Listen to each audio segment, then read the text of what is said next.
Hey everybody, it's Judah from Creepin It Real. I watched a movie over the weekend called Badland Hunters. First, let's get a look at the trailer.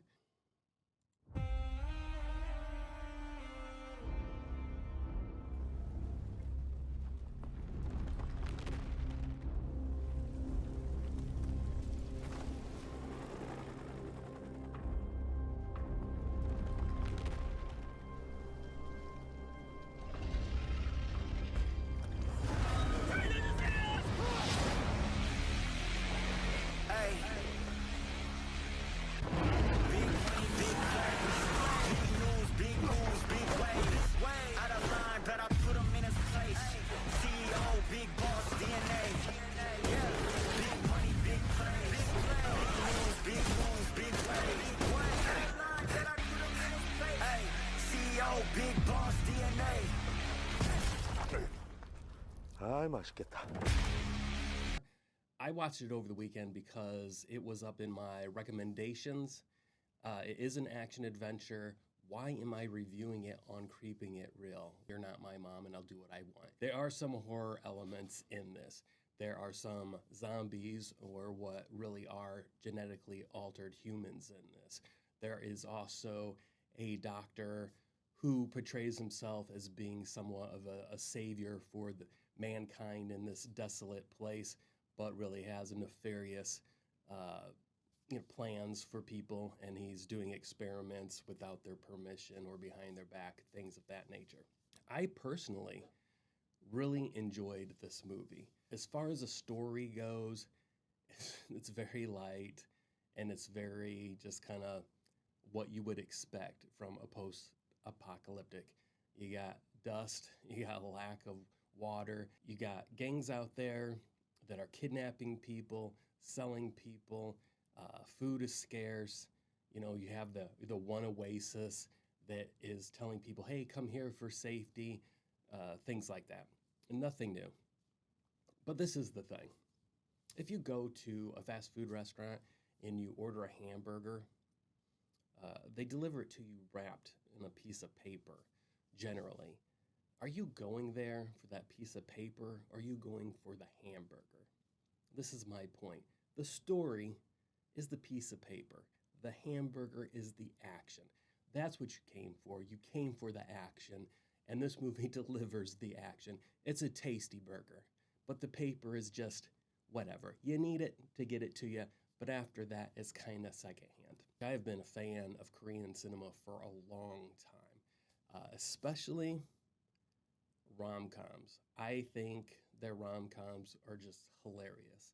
And I think Asian cinema in general does horror well. Their action films are also good. Production value is kind of hit and miss. And the acting is also somewhat hit and miss. But at the same time, I don't speak their language, so it's difficult to know if they're delivering their lines well, because I'm just reading something. But this movie in particular came off like a great production.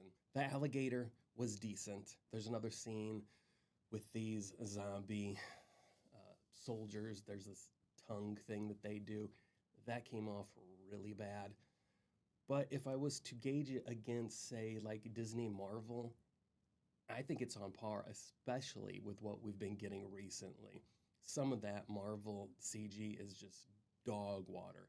So this is on par with that completely. Would I recommend this? I would recommend this to people who are just looking for a good time. They're not really wanting to walk away having themselves be bettered as a person or having been challenged in their thinking. This is just a popcorn movie, as some people would call it. You just go in for some action and you get it. I've seen some people say that there's not enough time with the characters to care about them, or they felt that the main bad guy was just way overplayed, and I honestly didn't have a problem at all. I can definitely see where people would complain that there wasn't enough time with the characters to care about them. Dong-seok, he's the main character, kind of a beefy dude in his 50s. I thought he did a good job. It's light on humor, but there is some humor in it, and when they do play into that, it's not heavy-handed, and I think it comes off well. Again, I mentioned the action. I think the choreography in the fight scenes was done very well. I think the practical effects, which there isn't a lot, but there are like gunshots and bullet wounds and things like that, I think those are done well. Obviously, there are some places, just like with any kind of action movie, where you kind of have to suspend disbelief. You have people being shot with a shotgun and they're flying across the room, sometimes like down, 40-foot hallways or what have you. A shotgun blowing a huge hole through an iron door. Those kind of things don't really happen. But if you're just going to take it for what it is, entertainment, then I think everything is okay. It's not, again, it's not high tier kind of entertainment here. We're not talking Oscars. We're talking popcorn movie. And it delivers, in my opinion. If I was going to give it a rating out of 10, I'd give it a 6, which seems pretty low, but it was a good movie, and I would recommend it. I probably would not watch it again. But let's see really fast. Okay. So here in Rotten Tomatoes, the critics gave it a higher score. The critics gave it a 75, and the audience gave it a 57, and that's pretty close. That's almost exactly where I'm at with saying a 6 out of 10. That 57 is pretty accurate as far as what my rating goes. I would give this, if you're a fan of action movies, I would give this a go.